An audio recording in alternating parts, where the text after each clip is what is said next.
আমার মনে হয় ভালোবাসা প্রকাশের সবচেয়ে উত্তম মাধ্যম হচ্ছে ফুল। 6 মাস পর বাড়িতে আসছি। বাস থেকে নেমে সরাসরি চলে এলাম ফুলের দোকানে। অনেকে হয়তো বুঝতেই পারছেন ফুলের দোকানে কেন এসেছি। তোকে দেখেছি আমি হঠাৎ করে, তবু বলি, এতদিন পর এসেছি, সর্বপ্রথম তার সাথে তো দেখা করতেই হবে, ঝরে জমে আছে। আর এই জন্য ফুল তো লাগবেই। আমাকে একটা ফুল দিয়েন তো। 2 টাকা দিয়ে তো ফুল পাওয়া যায় না। আচ্ছা, তোমার নাম কি? ঈশ্বরজান সাফা। তুমি কোথায় থাকো? কার জন্য নিবে? আম্মুর জন্য। কার জন্য? আম্মুর জন্য। আম্মুর জন্য। আচ্ছা, কোনটা নিবা, এটা না এটা?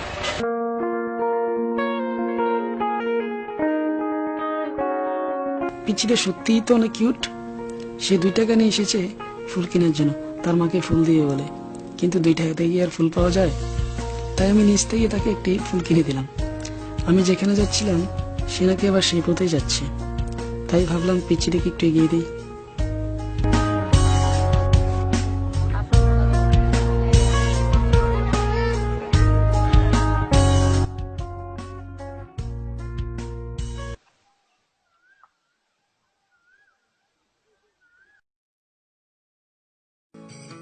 হ্যালো, কতক্ষণ ধরে ওয়েট করতেছি? 1 ঘন্টা হয়ে গেল তো, আর আসতে এতক্ষণ লেট লাগতেছে। আরে বাবা, আমি ঢাকা থেকে চিটাগাং গেছি শুধুমাত্র তোমার জন্য। আমি এখন পর্যন্ত বাসায় যাইনি, আর তুমি আমার জন্য এত ওয়েট করতে পারবে না?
আজ ইচ্ছে করে তোমার কোলে একটু মাথা রাখি, এই হৃদয় খানি উজাড় করে পা বলে ডাকি।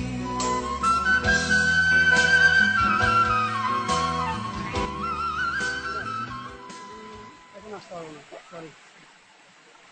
হ্যাঁ, কোনো সমস্যা নাই, ভালো লাগতেছে না। তুমি বাসা চলে যাও প্লিজ।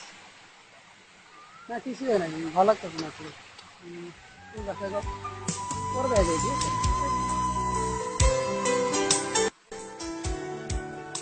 ও মা,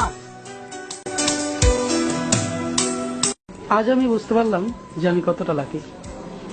এরপর থেকে প্রতিবার যখন বাসায় আসবো, অবভিয়াসলি আমি প্রথমেই আমার মায়ের মুখটিই দেখতে চাই। ওই আকাশে তারায় তারায় চাঁদ যোজনা, ঝিরি ঝিরি কাপড় তোলা উদাসী হাত